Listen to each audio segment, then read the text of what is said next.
জঙ্গলের বন্ধু। গভীর জঙ্গলে সূর্যের আলো ছায়া ফেলে মাটির ওপর। পাখির ডাক, পাতার মৃদু শব্দ আর কোথাও কোথাও শুকনো ডালের উপর পায়ের চাপা শব্দে ভরে আছে পরিবেশ।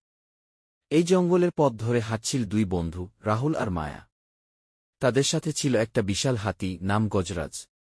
রাহুল আর মায়া ছোটবেলা থেকেই প্রকৃতিকে ভালোবাসত। গজরাজ ছিল তাদের সবচেয়ে কাছের বন্ধু। সে খুবই বুদ্ধিমান আর মিশুক ছিল।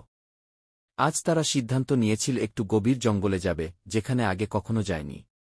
হাঁটতে হাঁটতে তারা এক গভীর গুহার সামনে এল।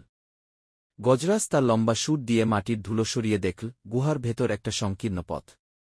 চলো দেখি গুহার ভেতরে কি আছে, উত্তেজিত হয়ে বলল রাহুল। কিন্তু এটা কি নিরাপদ, একটু দ্বিধা নিয়ে বলল মায়া।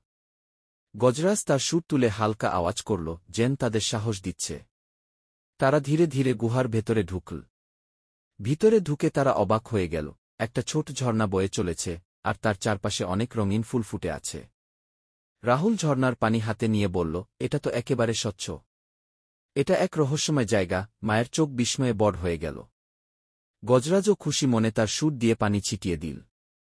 হঠাৎই একটা শব্দ শোনা গেল, গুহার ওপাশ থেকে কারো দৌড়ানোর আওয়াজ। কে ওখানে? রাহুল ডাকল। একটা ছোট হরিণ ছুটতে ছুটতে এল এবং তাদের সামনে থেমে গেল। তার চোখে ছিল ভয়। কিছুক্ষণ পরেই তারা বুঝতে পারল, একটা চিতাবাঘ তার পেছনে ধাওয়া করছে। মায়া ভয়ে রাহুলের হাত চেপে ধরল। কিন্তু গজরাজ নির্ভীকভাবে সামনে